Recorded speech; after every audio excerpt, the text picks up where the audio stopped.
लोहड़ी का त्योहार उत्तर भारत के प्रसिद्ध त्योहारों में से एक त्योहार है, जिसे सब लोग मिलजुल कर बड़े हर्षोल्लास के साथ मनाते हैं। लोहड़ी का त्योहार पोष के अंतिम दिन मकर संक्रांति की पूर्व संध्या को मनाया जाता है और यह दिन 13 जनवरी को पड़ता है। यह त्योहार हरियाणा, पंजाब, दिल्ली, जम्मू कश्मीर और हिमाचल में मुख्य रूप से मनाया जाता है। लोहड़ी के पर्व के साथ कई प्रागैतिहासिक गाथाएं जुड़ी हैं। दक्ष प्रजापति की पुत्री सती के योगाग्नि दहन की याद में यह अग्नि जगाई जाती है। यज्ञ के समय अपने जमाता शिव का भाग ना निकालने का दक्ष प्रजापति का प्रायश्चित ही इसमें दिखाई पड़ता है। इस अवसर पर विवाहिता पुत्रियों को मां के घर से त्योहार यानी वस्त्र, मिठाई, रेवड़ी, फल आदि भेजा जाता है।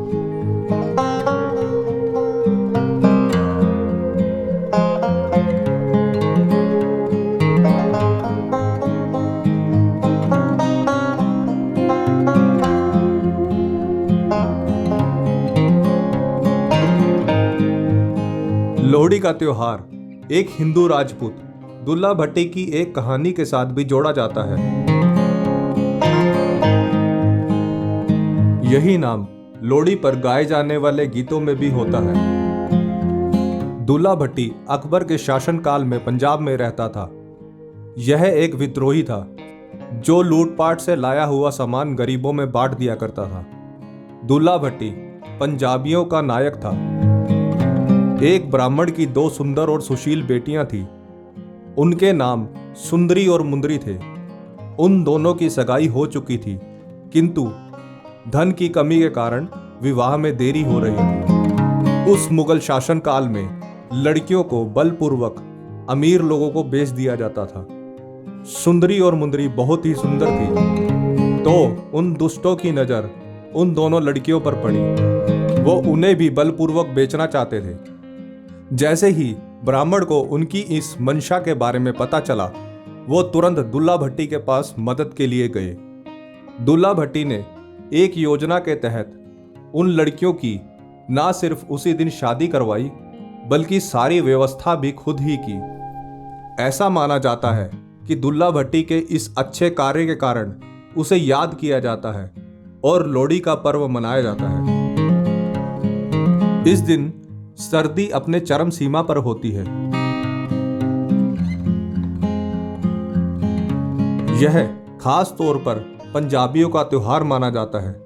जिस परिवार में नई शादी होती है या फिर बच्चे का जन्म हुआ हो, उस घर के लोग बड़े ही उत्साह के साथ इस त्योहार को मनाते हैं। इस दिन सभी मोहल्ले के लोग एक स्थान पर एकत्रित होकर धरती माता को पूजने के बाद लकड़ियां लगाते हैं।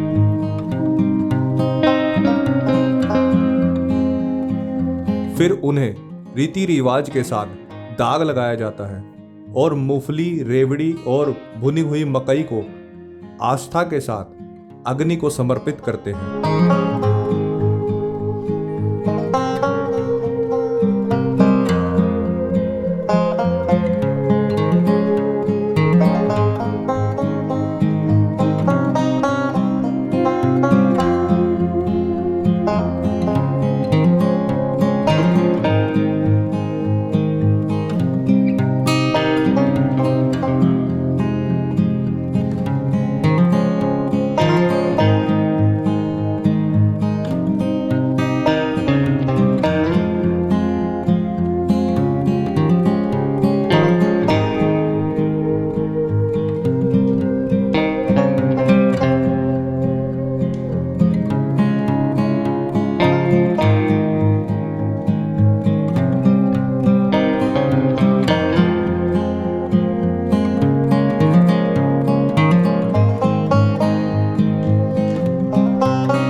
इस दिन सभी मोहल्ले के लोग आपसी कलह को भूलकर ढोल और पंजाबी गीतों पर खूब झूमते हैं।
महिलाओं का उत्साह भी देखते ही बनता है।